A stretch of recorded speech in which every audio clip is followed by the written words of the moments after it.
The Terran heavy cruiser Stargazer cut through the darkness of space with practiced precision, its sleek hull reflecting the distant starlight as it patrolled the borders of human territory.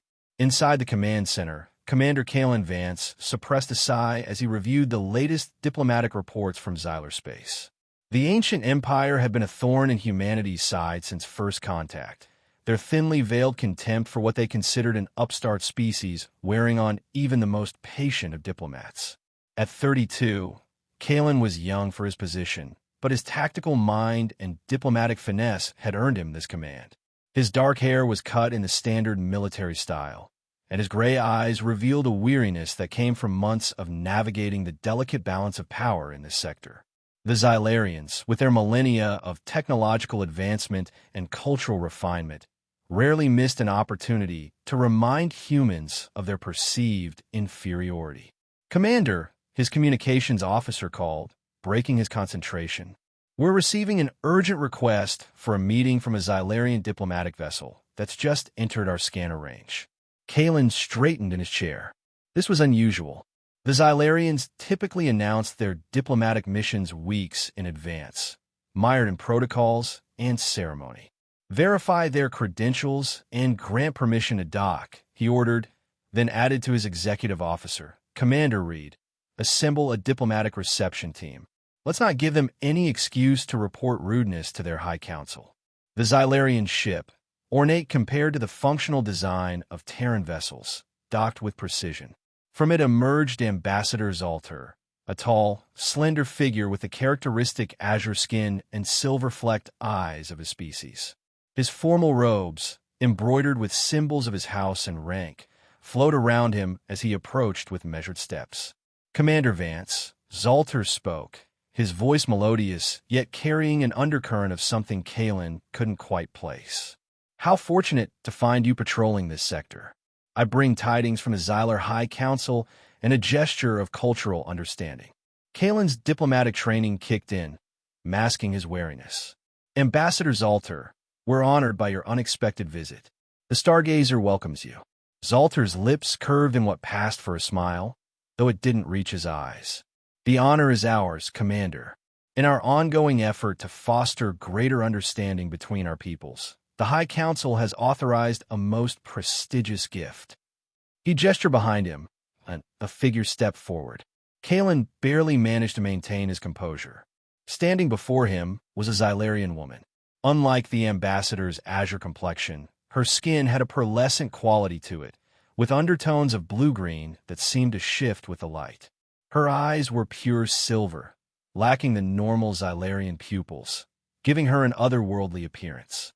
She was dressed in elaborate ceremonial garments that Kalen recognized from Xylarian cultural briefings as wedding attire. "This is Lyra," Zalter announced with theatrical flourish, "a daughter of one of our noble houses, educated in cultural studies. She comes to you as a bonded honor mate, in accordance with our most ancient traditions when forging alliances with emerging civilizations." Kalen felt the eyes of his crew on him, sensing their confusion and discomfort. This was unprecedented and unmistakably a calculated insult. Every diplomat in the quadrant knew that humans and Xylarians were biologically incompatible. Their biochemistry was too different. Even their amino acids spiraled in opposite directions. This bride was a cruel joke designed to either embarrass him with an awkward rejection or saddle him with a Xylarian spy. Lyra herself stood with perfect stillness, her face a mask of serene compliance, though something in her silver eyes caught Kalen's attention, a flicker of intelligence or emotion quickly suppressed. Swallowing his indignation, Kalen made his choice. Meeting Zalter's smug gaze directly, he replied with practiced diplomacy, "Ambassador, this is indeed an unexpected honor. The Terran Alliance values the ancient traditions of Xylar. We would be remiss to decline such a thoughtful gesture." The flicker of disappointment in Zalter's expression confirmed Kalen's suspicion. The ambassador had expected him to stumble, to reject the gift, and create a diplomatic incident. "Lyra will be provided appropriate quarters aboard the Stargazer," Kalen continued smoothly. Lieutenant Mira Santos will serve as her liaison and guide to our customs. He nodded to his cultural affairs officer, who stepped forward with professional composure despite her obvious surprise. How gracious! Zalter recovered quickly. Lyra has been instructed to observe and learn your ways. Perhaps this exchange will lead to greater understanding between our peoples. The condescension in his tone was barely concealed. After the formal reception concluded and Zalter departed with suspicious haste, Kalen called an emergency meeting with his senior staff in the secure conference room. What the hell was that? Commander Reed asked once the door sealed behind them. That, Kalen said grimly, was the Xylarian equivalent of leaving a flaming bag of excrement on our doorstep. They're mocking us, testing our reaction, possibly planting a spy, and creating a diplomatic trap all in one move. What do we do with her? Lieutenant Santos asked. For now, we play along. Give her comfortable quarters, limited access to non-sensitive areas, and constant supervision. Be courteous, but cautious. I want daily reports on her activities and questions. Kalen pinched the bridge of his nose. And someone contact intelligence. They'll want to know about this new tactic. The first few days with Lyra aboard were awkward. She performed the formal duties expected of a Xylarian mate with mechanical precision, preparing traditional Xylarian tea, reciting cultural poetry, and remaining predominantly silent unless spoken to. She accepted her restricted access without complaint and seemed to spend most of her time observing the crew from a distance. But Kalen noticed things that didn't quite fit the narrative. The way she absorbed information about the ship's systems with remarkable speed. How her questions, though infrequent, demonstrated unexpected insights into human social structures and technology. The occasional moment when her perfectly composed mask slipped, revealing a keen intelligence assessing everything around her. One evening, as Kalen reviewed security footage from the observation deck where Lyra had spent several hours, he paused on a frame that captured her reflection in the viewport glass. With no one watching, her face had transformed. The vacant, submissive expression replaced by one of intense concentration and something that looked remarkably like longing as she gazed at the stars. "What are you really doing here?" he murmured to the frozen image. "And what game is your empire playing?" The answer began to emerge 3 weeks later when a minor power fluctuation triggered emergency protocols in the science lab, where Lyra had been permitted to study basic Terran cultural archives. The automatic lockdown trapped her and Kalen, who had been passing through on an inspection, alone in the compartment for what the engineering team estimated would be at least 2 hours. After verifying that they were in no immediate danger, an uncomfortable silence fell between them. Kalen had deliberately kept his interactions with Lyra formal and brief, delegating most of her supervision to Lieutenant Santos. "Your emergency systems are quite efficient," Lyra commented, breaking the silence.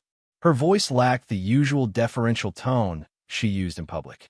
"They're designed to isolate problems before they can spread," Kalen replied, studying her with new interest. A philosophy the Terran Alliance has embraced on multiple levels. A ghost of a smile touched her lips. "Including diplomatic ones, it seems." The directness caught him off guard. "You're more perceptive than you've let on, and you're more adaptable than my superiors anticipated." She moved to a workstation, accessing the cultural database she'd been studying. "Did you know that Terran literature contains 47% more references to adaptation and change than Xylarian texts from the same classification level? It's quite fascinating from an anthropological perspective." The casual display of analytical thinking confirmed Kalen's suspicions. "You're not a noble daughter sent as a symbolic bride, are you?" Lyra's silver eyes met his directly for the first time. Not in the sense Ambassador Zalter implied, no. She hesitated before adding, "I am a xenolinguist and cultural analyst by training. My family holds knowledge, not titles, which places us rather low in Xylarian hierarchy." "Then why are you here?" She turned back to the screen, but not before Kalen caught a flash of what might have been shame. "I questioned some of our established beliefs about human cognitive capabilities at an academic forum. It was not well received." This assignment is both punishment and a final opportunity to restore my standing. By spying on us, by confirming existing Xylarian assumptions about humans. She gave him a sidelong glance. My failure to do so thus far has not endeared me to Ambassador Zalter. Kalen leaned against the console, processing this revelation. So you were sent as an insult to me and as punishment to you. Efficient. Xylarians value efficiency, she replied, the ghost of humor in her voice. Before he could respond, the console chimed with an update from engineering. Kalen acknowledged it, then turned back to find Lyra studying him intently. You knew it was an insult from the beginning, she stated. Of course. Yet you accepted anyway. It seemed the option least likely to trigger an interstellar incident. He shrugged. Besides, I was curious what you were really doing here. Her silver eyes widened slightly. You've been testing me, as you've been observing us. He gestured to the data on her screen, though perhaps not for the reasons your superiors intended. A moment of understanding passed between them, and for the first time since her arrival, Lyra's formal posture relaxed slightly. Perhaps, she suggested carefully, we could use this unfortunate lockdown to exchange more accurate cultural information than what either of our governments has provided. It was a small opening, potentially a trap, but Kalen's instincts told him there was something genuine in the offer.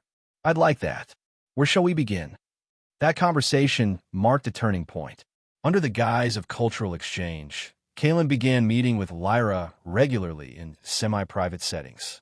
Their discussions ranged from art and philosophy to technology and governance systems. With each conversation, the formal barriers between them slowly eroded. Kalen found himself impressed by Lyra's depth of knowledge and analytical mind. She approached human culture not with the typical Xylarian condescension, but with genuine curiosity, asking questions that often made him reconsider aspects of his own society he had taken for granted. Your species values individual autonomy to a degree that would be destabilizing in Xylarian society, she observed during one of their discussions in the ship's arboretum, a neutral space where they could speak without attracting too much attention. And your empire's emphasis on collective harmony often comes at the expense of innovation, he countered, watching as she examined a flowering plant from Earth with fascination. Perhaps. She touched the delicate petals. Yet your constant drive for the new and different has its own costs. Balance in all things. She looked up at him, surprise evident in her expression. That's a Xylarian philosophical precept. It's also a human one, he replied with a smile. We might not be as different as our respective governments would have us believe. As weeks turned into months, their conversations grew more personal. Kalen shared stories of his childhood on the Mars colonies, of his parents' work as terraforming engineers, of his decision to join the Alliance fleet rather than follow in their footsteps. Lyra, with initial reluctance that gradually faded, spoke of her isolated upbringing in a Xylarian academic enclave, her passion for understanding other species that had marked her as eccentric among her peers, and her growing disillusionment with the rigid hierarchies of her world. I once believed our superiority was self-evident, she admitted during a late-night conversation in his private dining room, where they had begun sharing occasional meals. Now I wonder how much we've lost by refusing to see value in other perspectives. Questioning established wisdom is dangerous in any culture, Kalen replied, pouring her more of the Terran tea she had developed a taste for. But it's also essential for growth. Their fingers brushed as he handed her the cup, and neither pulled away immediately. The contact sent an unexpected warmth through Kalen, and he saw something flicker in Lyra's silver eyes that mirrored his own surprise. Without either acknowledging it directly, something had shifted between them, a connection forming that transcended their official roles and cultural differences. Kalen found himself looking forward to their meetings, noticing small details about Lyra that had nothing to do with diplomatic or security concerns. The way she tucked a strand of her silver-white hair behind her ear when concentrating, how her formal speech patterns relaxed when she was passionate about a topic, the rare but increasingly frequent sound of her laughter. For her part, Lyra began seeking out human experiences with growing enthusiasm. She requested access to Terran literature beyond the cultural archives, developed a fondness for certain Earth foods, and even asked Lieutenant Santos to teach her human music, revealing a surprisingly melodic singing voice. During one of their cultural exchanges, Kalen introduced her to an ancient Terran custom, dancing. In the privacy of the observation deck, after hours when the crew was minimal, he showed her a simple waltz. The proximity seems intimate by Xylarian standards, she observed as he placed his hand at her waist, her own resting lightly on his shoulder. We can try something less. No, she interrupted, a faint blue flush coloring her cheeks. I wish to understand fully. As they moved slowly across the deck, the stars wheeling past the viewport behind them, Kalen felt the distance between their worlds diminishing with each step. When the dance ended, they remained in each other's arms a moment longer than necessary, a tension between them that neither was ready to acknowledge. Meanwhile, beneath the surface of their growing personal connection, Lyra had been conducting her own quiet investigation. Using her limited access to the ship's scientific database, she began researching the supposed biological incompatibility between their species. What she found surprised her.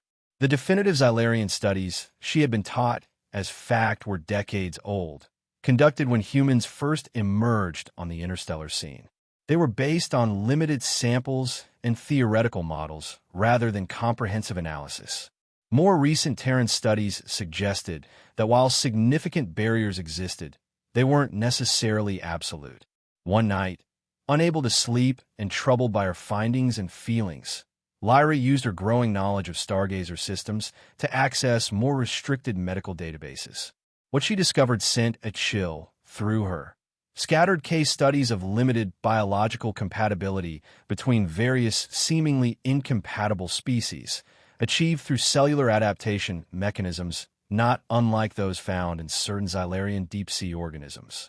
The implications were staggering. If the Xylarian High Council had suppressed or simply never pursued this line of research, what other facts about humans and other species might be based on incomplete information or deliberate misinformation? As she sat in her quarters, surrounded by data that challenged fundamental Xylarian beliefs, Lyra faced a profound personal dilemma. Her growing feelings for Kalen, which she had initially dismissed as mere intellectual fascination, could no longer be denied. Nor could she ignore the evidence that the biological barriers between them might not be as insurmountable as she had been taught. The next evening, when Kalen invited her to his quarters to share a rare recording of classical Terran music he thought she would appreciate, the tension that had been building between them finally reached a breaking point. As the haunting melody of a centuries-old Earth composition filled the room, Lyra found herself overwhelmed by emotions she had been taught to suppress. The music spoke to something primal and universal, transcending the biological and cultural differences between them. This reminds me of the harmonic cycles, she said softly, referring to a Xylarian musical tradition. Different notes, but the same search for meaning in pattern and variation. Kalen moved closer to her on the couch where they sat. Another similarity our respective authorities might prefer we didn't notice. She turned to face him, her silver eyes meeting his gray ones. I found many such similarities in my research here, some that challenge everything I was taught about humans and about what's possible between us. The implication hung in the air between them. Kalen reached out, hesitantly touching her face with a gentleness that made her breath catch. "What are you saying, Lyra? That perhaps we should conduct our own research," she whispered, leaning into his touch, rather than accepting others' conclusions. Their first kiss crossed a boundary that both their worlds had declared impermeable, a silent rebellion against the prejudices and politics that had sought to keep them apart. What followed was a discovery of unexpected similarities and fascinating differences, a shared vulnerability that transformed both their understanding of each other. In the privacy of Kalen's quarters, they found connection that transcended biology, a passion that defied diplomatic protocols and scientific dogma. Their bodies found harmony despite their differences, adaptation that spoke to a deeper compatibility than either of their species had acknowledged possible. Afterward, As they lay together in the dimmed light, the reality of what they had done settled over them. The personal and political implications, the dangers they now faced. "This changes everything," Kalen said quietly, his fingers tracing patterns on her iridescent skin. "It already had," Lyra replied, her head resting on his chest, listening to the human heart that beat at a rhythm so different from her own. "We just finally admitted it." In the weeks that followed, they maintained careful public appearances while their private relationship deepened. Each understood the risks. For Kalen, charges of compromising his command and potentially endangering Terran-Xylarian relations. For Lyra, the prospect of being branded a traitor to her species, her academic reputation irreparably destroyed. Yet neither could bring themselves to end what had begun between them, finding in each other perspectives and connection that had been missing in their lives. They created a small, secret world aboard the Stargazer, moments stolen between duties and appearances. Then came the morning Lyra woke feeling different. Subtle changes in her body's rhythms, sensations she couldn't explain. At first, she dismissed them as adaptations to the ship's environment or diet. But as days passed and the changes persisted, a possibility too extraordinary to contemplate began to form in her mind. Using her growing familiarity with the ship's medical technology, she conducted a series of surreptitious tests in the early hours when the medical bay was minimally staffed. The results defied everything she had been taught about xenobiology. She was pregnant. The data was unequivocal. Somehow, her Xylarian physiology had adapted to accommodate genetic material that should have been incompatible with her own. The embryo showed markers from both species, its cells displaying unprecedented adaptive properties. Lyra sat alone in her quarters, the medical data crystal clutched in her hand, oscillating between scientific awe, personal joy, and terrible fear. This discovery would shake the foundations of both their societies. It would make her and Kalen, and most of all, their child, targets of everything from scientific curiosity to political manipulation to outright hatred. Yet it was also living proof of what she had come to believe during her time on the Stargazer, that the barriers between their peoples were far more permeable than either side acknowledged. The connection was possible where division had been assumed inevitable. When Kalen returned from his duty shift that evening, he found Lyra waiting in his quarters, her usual composure replaced by an intensity that immediately alarmed him. "What's wrong?" he asked, the door barely closed behind him. She held out the data crystal. "I need to show you something. Something impossible." As the holographic display materialized between them, confusion crossed Kalen's face, then stunned recognition as he processed the medical data. "This can't be right," he whispered, though the evidence before him was clear. "Our biochemistry is more adaptable than either of our peoples have acknowledged," Lyra finished. "I've verified the data 3 times. I'm carrying our child, Kalen, a child that shouldn't be possible." He sank onto the edge of his bed, his mind racing through implications both personal and galactic in scale. "Ow, I have theories. Certain Xylarian deep-sea organisms can reconfigure their cellular structure to adapt to extreme environmental changes. Some researchers hypothesized similar mechanisms might exist in our higher cellular functions, though such research was never prioritized." She joined him, taking his hands in hers. "But the how matters less than what happens now." Kalen looked into her silver eyes, seeing both fear and determination. "I won't let anything happen to you or our child," he said with quiet intensity. "But we can't handle this alone. We need help, trusted help." After hours of discussion, they made the difficult decision to bring 2 key crew members into their confidence. Dr. Eris Thorne, the Stargazer's chief medical officer, whose discretion was legendary among the fleet, and Lieutenant Jian Li, the science officer whose specialty in xenobiology might prove invaluable. The meeting took place in Kalen's quarters after midnight, sealed under his highest security protocols. The shock on the faces of Thorne and Lee as Lyra presented her findings was quickly replaced by professional fascination. "This challenges everything we know about cross-species genetics," Dr. Thorne murmured, examining the detailed scans. Her dark eyes lit with scientific curiosity, even as her brow furrowed with concern. But the fetal development appears stable. The adaptive mechanisms are unlike anything I've documented. Lieutenant Lee was already running comparative analyses on his datapad. The cellular reconfiguration resembles certain theoretical models, but the actual implementation.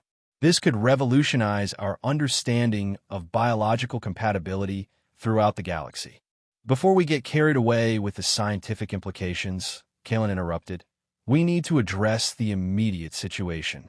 This pregnancy must remain absolutely confidential. If word reaches either the Xylarian High Council or Terran Command before we're prepared, the consequences could be disastrous.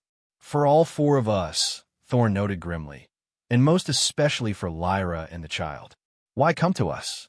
Lee asked, looking up from his data. This is a significant risk. Because I need medical supervision from someone who won't report to Xylarian authorities, Lyra answered. And because this discovery deserves proper scientific documentation by minds not clouded by Xylarian prejudice or Terran defensiveness. Also, Kalen added, because I've served with both of you for years and trust your integrity.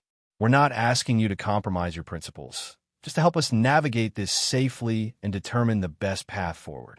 Thorne and Lee exchanged a long look, years of professional partnership allowing for silent communication.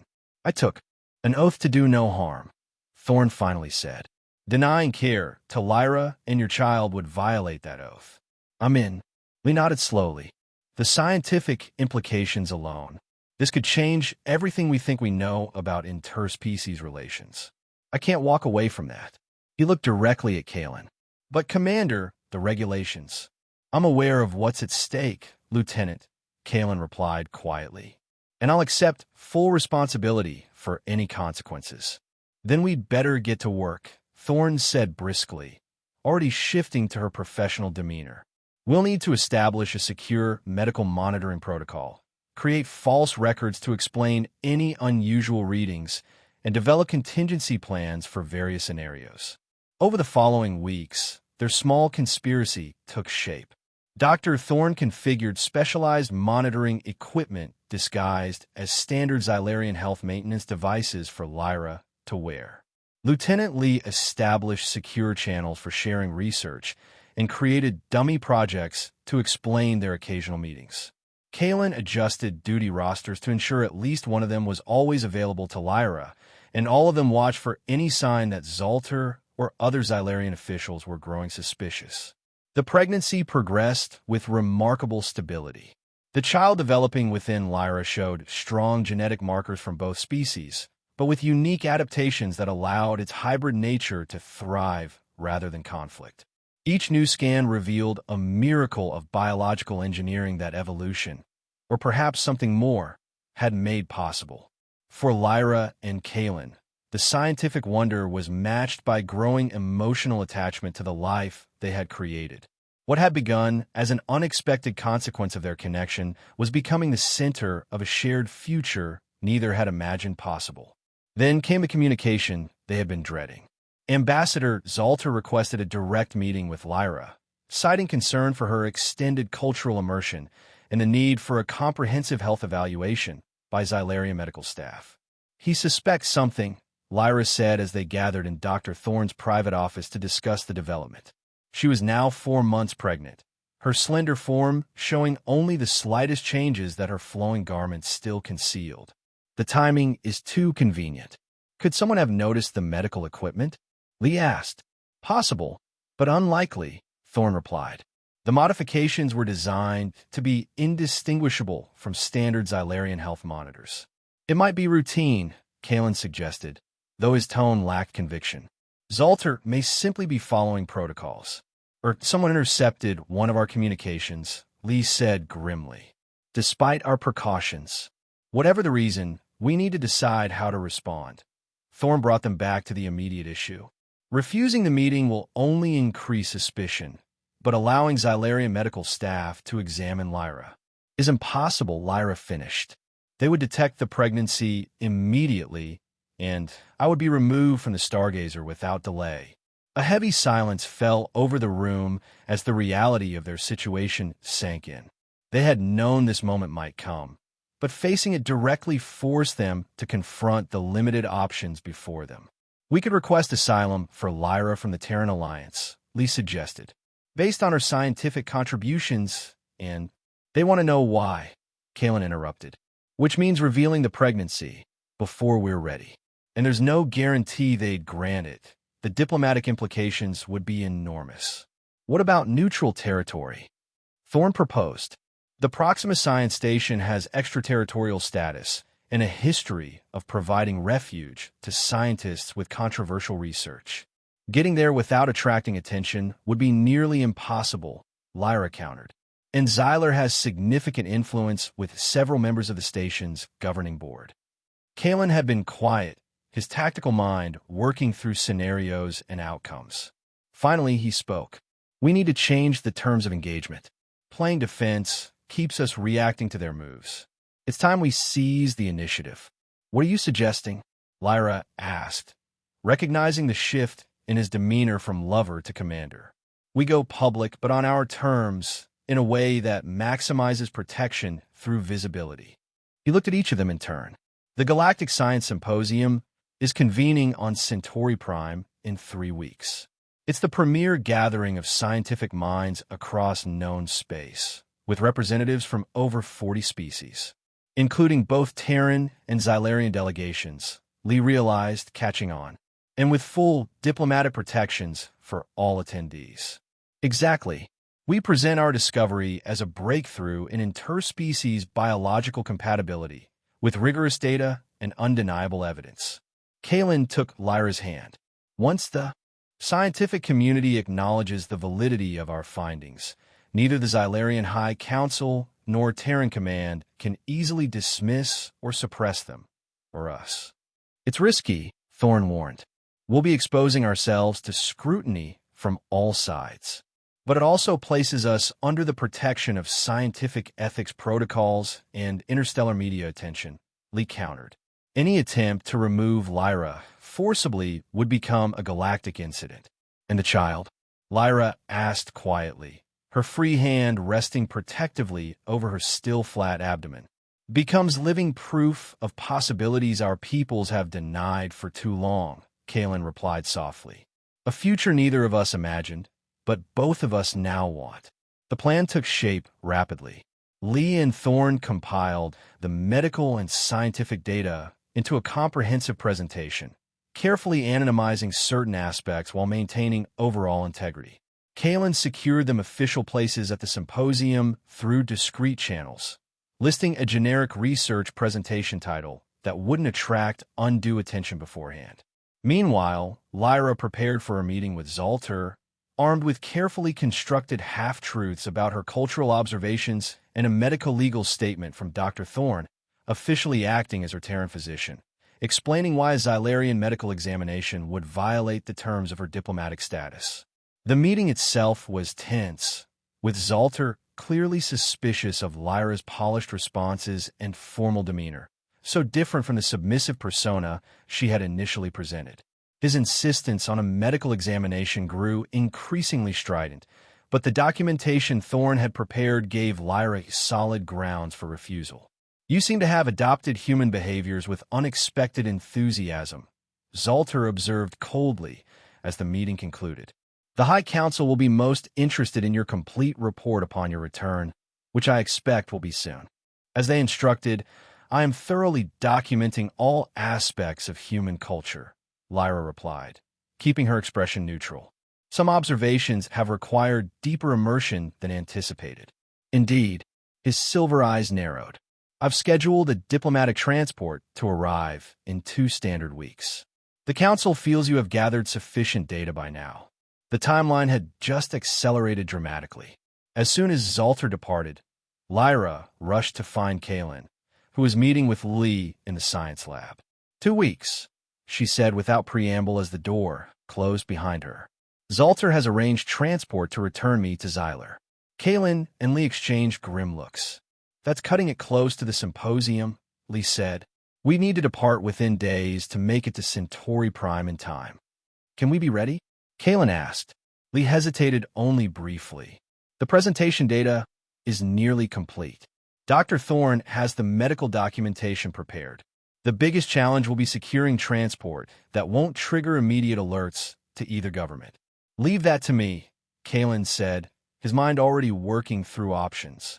We'll need a small, fast vessel with diplomatic clearances but minimal reporting requirements. The pieces fell into place with remarkable speed. An independent courier with loose Terran affiliation was contracted to transport sensitive scientific materials to the symposium. Dr. Thorne prepared medical supplies for the journey and possible complications. Lieutenant Lee finalized their presentation and secured their registration through academic channels rather than official ones. For days before Zalter's transport was due to arrive, they made their move. Lyra, Kalen, Thorne, and Lee boarded the courier ship under cover of a routine supply transfer, leaving behind carefully crafted duty logs that would buy them at least 24 hours before their absence was noted. The journey to Centauri Prime was tense, each of them aware of what they were risking: careers, reputations, possibly even freedom, for a discovery that would challenge the established order of interstellar relations. For Kalen and Lyra, there was also the more personal reality. Regardless of the scientific impact, they were soon to be parents to a child unlike any other in known space. "Are you afraid?" Kalen asked on their final night before reaching the symposium, holding Lyra close in the small cabin they shared. "Yes," she admitted, her hand guiding his to the small swell of her abdomen where their child grew. "But not of what we've done or what we're about to do. I'm afraid of returning to a world of artificial barriers and enforced separation. Afraid that our child will face a galaxy determined to see them as an aberration rather than a miracle. Then we'll build them a different world," he promised. Starting tomorrow, the Galactic Science Symposium was a sprawling event, with thousands of the brightest minds from across known space gathered in the gleaming conference centers of Centauri Prime. Amid the chaos of presentations, demonstrations, and networking, their small group made final preparations in a private room secured through Dr. Thorne's academic connections. The main xenobiology panel begins in 2 hours. Lee informed them, his usual calm demeanor showing cracks of nervousness. "We're scheduled as the final presentation. Current attendance list includes 3 Xylarian high scientists and representatives from Terran Central Command Science Division." "Perfect," Kalen said grimly. "Maximum impact." Dr. Thorne was checking Lyra's vital signs one last time. "You're both doing well, but try to minimize stress if possible," she advised with a wry smile that acknowledged the impossibility of that recommendation under the circumstances. Lyra, dressed in a loose-fitting academic robe that concealed her pregnancy while conferring scientific authority, reviewed their presentation materials. "We're really doing this," she said softly. "There's no going back." "There hasn't been since the moment you stepped onto the Stargazer," Kalen replied, taking her hand. "We just didn't know it yet." The xenobiology auditorium was filled to capacity when they arrived, with additional attendees joining virtually from around the galaxy. Their presence had not gone unnoticed. Kalen spotted Terran intelligence officers attempting to blend with the academic crowd, while Lyra recognized several Xylarian cultural observers stationed strategically around the room. As the panel moderator called them to the stage, a ripple of curiosity spread through the audience. Commander Kalen Vance was known in military and diplomatic circles, but had no scientific publications to his name. Lyra, introduced simply as Xenolinguist Lyra of Xylar, was unknown to most present. The combination of a Terran military officer and Xylarian academic presenting together was unusual enough to draw attention even before their topic was announced. Adaptive xenogenetic compatibility, new frontiers in interspecies biology, the moderator read, her voice betraying a hint of surprise. Lieutenant Lee activated the holographic display as Dr. Thorne took position near the medical monitoring equipment they had brought. Kalen stepped forward to begin the presentation, his military bearing lending authority to his words. "Distinguished colleagues, what we present today challenges fundamental assumptions about biological compatibility between sentient species, specifically humans and Xylarians. His gaze swept the audience, lingering briefly on the Xylarian delegation whose postures had stiffened visibly. For decades, we have accepted as fact that our biologies are fundamentally incompatible. Today, we present evidence that this assumption merits significant revision. Lyra stepped forward, her voice clear and steady. Our research indicates that under specific conditions, cellular adaptation mechanisms exist that allow for greater compatibility than previously documented. We have observed these mechanisms at molecular, cellular, and systemic levels. The presentation proceeded with methodical precision as Lee guided them through the scientific data, carefully anonymized but undeniably rigorous. Whispers spread through the audience as the implications became clear. Even the most skeptical scientists leaned forward in their seats as the evidence mounted. Then came the moment they had prepared for. Kalen looked to Lyra, who nodded almost imperceptibly. Theory and laboratory data are valuable, he continued, but the most compelling evidence comes from real-world observation. He turned to Lyra. My colleague will now present our primary case study. Lyra stepped to the center of the stage, her silver eyes scanning the room with quiet determination before she unwrapped her academic robe to reveal her simple dress beneath and the unmistakable swell of her pregnancy. I'm carrying a child, she announced, her voice carrying clearly through the stunned silence. A child with both human and Xylarian genetic markers, developing normally and exhibiting unprecedented adaptive mechanisms that allow these supposedly incompatible biologies to coexist and thrive together. The auditorium erupted. Scientists leapt to their feet with questions, exclamations of disbelief, and demands for additional data. The Xylarian delegation sat in frozen shock, while Terran officials huddled in urgent conference.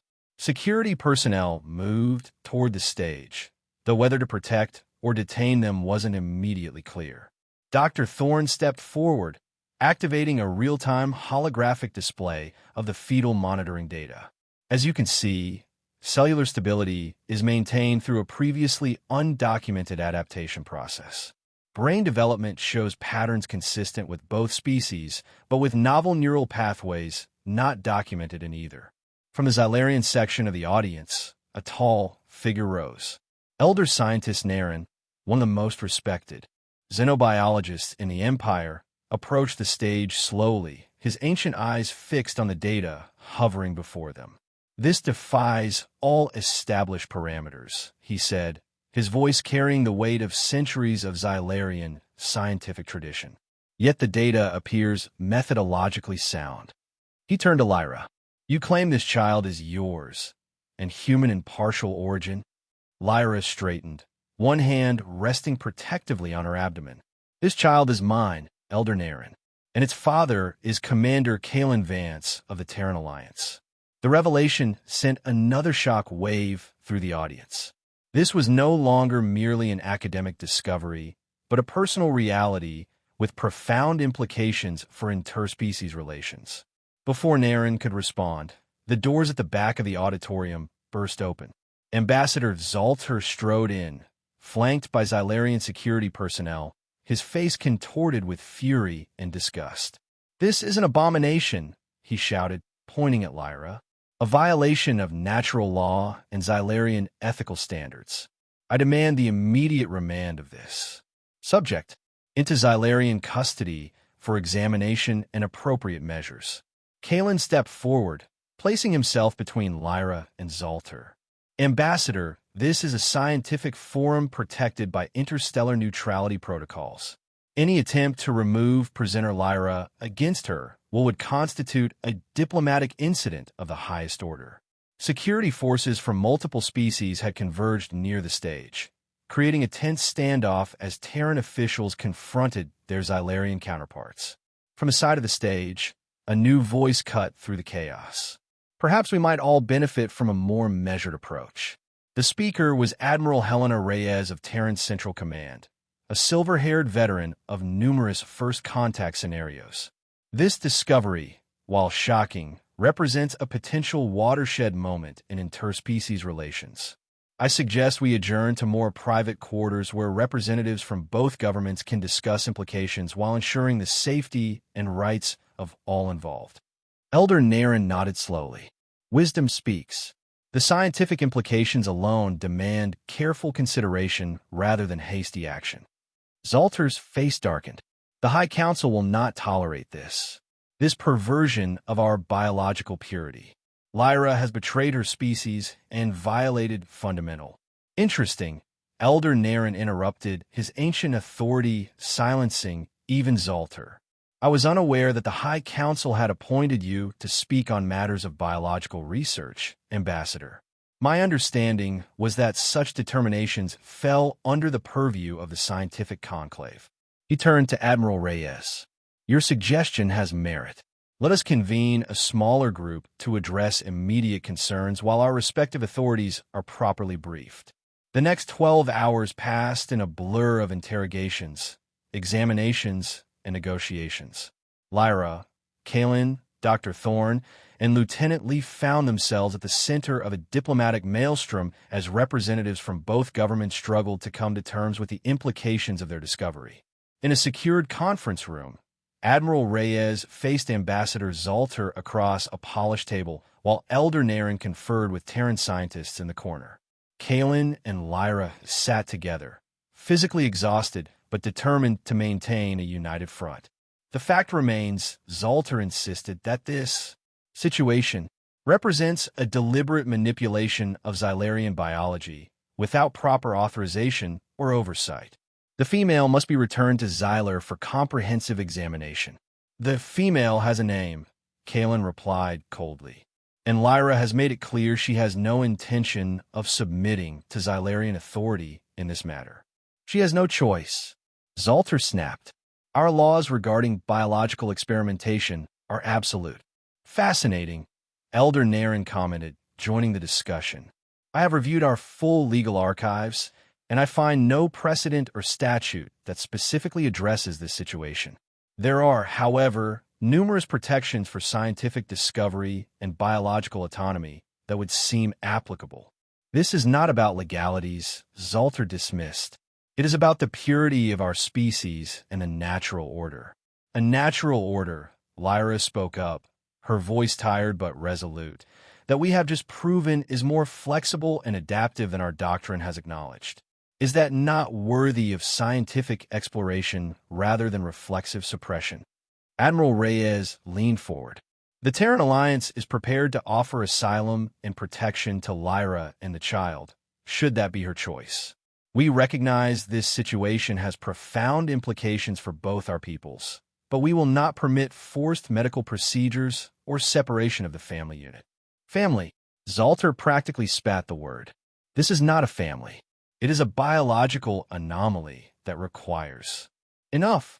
Ambassador, Elder Naren interrupted firmly. Your diplomatic authority does not extend to dictating scientific consensus or biological classification. He turned to Lyra. As senior representative of the Xylarian scientific conclave present, I acknowledge that this discovery challenges our established understanding. While I cannot speak for the High Council's political position, I can ensure that any scientific evaluation will be conducted with full ethical protocols and only with informed consent. The negotiations continued for days as news of the discovery spread throughout the galaxy. Media outlets buzzed with speculation and sensationalized headlines. Religious leaders from various species issued proclamations ranging from condemnation to celebration of a new era of unity. Scientific institutions clamored for access to the research data. Through it all, Kalen and Lyra remained at the center of the storm, protected by a combination of Terran military security, scientific ethical protocols, and the growing support of progressives from both societies. 2 months later, in a small, secured medical facility on Centauri Prime, Lyra gave birth to a daughter. The child's skin held the faintest blue luminescence of her Xylarian heritage, while her eyes were a striking gray like her father's. Her tiny hands, with their delicate 6 fingers, clutched reflexively at the air as she took her first breath and let out a robust cry that brought tears to her parents' eyes. Dr. Thorne, who had overseen the delivery, examined the infant with professional thoroughness that couldn't quite mask her emotional investment. "She's perfect," Thor announced, placing the swaddled newborn in Lyra's arms. "Vital signs strong. Adaptive systems functioning optimally. Preliminary scans show her neural patterns integrating both species' characteristics in a stable configuration." Kalen sat on the edge of the bed, one arm around Lyra, as they gazed at their daughter. "She's beautiful," he whispered. "She's impossible," Lyra corrected with a tired smile. "Gloriously, wonderfully impossible." The door slid open, admitting Lieutenant Lee and Admiral Reyes. The Admiral approached respectfully, her usual military bearing softened by the moment. "Congratulations," she said simply. "Both personal and professional. The diplomatic negotiations have reached a preliminary resolution that I believe you'll find acceptable." Kalen looked up. "The Xylarians?" "The High Council is divided," Reyes explained. "The conservative faction, backed by Zalter and his allies, push for sanctions against both of you and classification of the child as a biological anomaly requiring specialized containment." "And," Lyra prompted, holding her daughter closer. "And they were overruled," Reyes continued with a hint of satisfaction. Elder Naren rallied the scientific conclave and several moderate council members. "Your research has been deemed too significant to suppress, and the child's obvious health and viability undermine claims of unnatural aberration. The Xylarian government has officially recognized her existence and your parental rights, though they stopped short of celebrating the union." "A diplomatic compromise," Kalen observed. "The best kind," Reyes nodded. "One that gives all sides room to adjust to a new reality while maintaining necessary relations. The Scientific Cooperation Agreement is particularly promising, a joint Terran-Xylarian research initiative on adaptive xenogenetics, with both of you invited to contribute as you see fit." Lieutenant Lee stepped forward, holding a data tablet. "The news is spread throughout the quadrant. I thought you might want to see some of the reactions." He turned the screen to reveal a compilation of media coverage. Most prominent was an image captured from the Xylarian High Council chambers, where Ambassador Zalter stood in evident distress as Elder Naren presented holographic evidence of the child's healthy development to the assembled counselors. The expression on Zalter's face, a mixture of disbelief, outrage, and dawning realization that his position had been undermined, spoke volumes. "Imagine their faces," Lee said with a rare smile, "when they received confirmation that the joke bride not only formed a genuine bond with the human commander, but returned carrying living proof that their most basic assumptions were wrong." Lyra looked down at her daughter, then up at Kalen. "I think we should name her Harmony," she said softly. "A reminder of what's possible when artificial barriers fall away." 5 years later, the Centauri Scientific Academy hosted the first graduating class of the Joint Xenogenetic Research Program. Seated in the front row of the audience, Commander Kalen Vance, now Admiral Vance, following his promotion to diplomatic liaison, watched with pride as Lyra delivered the keynote address. Beside him, their daughter Harmony fidgeted in her formal clothes, her quick mind, already bored with the ceremonial proceedings despite her young age. "The universe," Lyra told the assembled scientists from dozens of species, "is more adaptable, more interconnected than our limited perspectives often allow us to see. What began as a cruel joke, sending me as a token bride to a human commander, revealed a profound truth, that connection, understanding, and even love can flourish in the most unexpected circumstances." In the audience, among the Xylarian delegation, sat former Ambassador Zalter, now relegated to a minor diplomatic post following the political fallout from his miscalculation. His expression remained sour as he watched the woman he had once dismissed as a convenient tool, now leading a scientific revolution that was reshaping interspecies relations throughout known space. After the ceremony, as scientists and dignitaries mingled in the reception hall, Harmony broke free from her parents to race across the polished floor, her movements displaying the perfect balance of human enthusiasm and Xylarian grace. She skidded to a stop before Elder Naren, now stooped with greater age, but his eyes still sharp. "Elder Naren, did you bring it?" she asked, protocol forgotten in childish excitement. The ancient scientist smiled, producing a small crystalline object from his robes. As promised, young one, a teaching crystal containing the complete adaptive genetics database for your studies. As Kaelin and Lyra approached, exchanging apologetic glances for their daughter's breach of etiquette, they caught sight of Zalter watching the interaction from across the room. For a moment, their eyes met, the former ambassador and the couple whose existence had shattered his worldview. Lyra inclined her head slightly in acknowledgement, neither gloating nor apologetic, simply recognizing the journey that had brought them all to this point.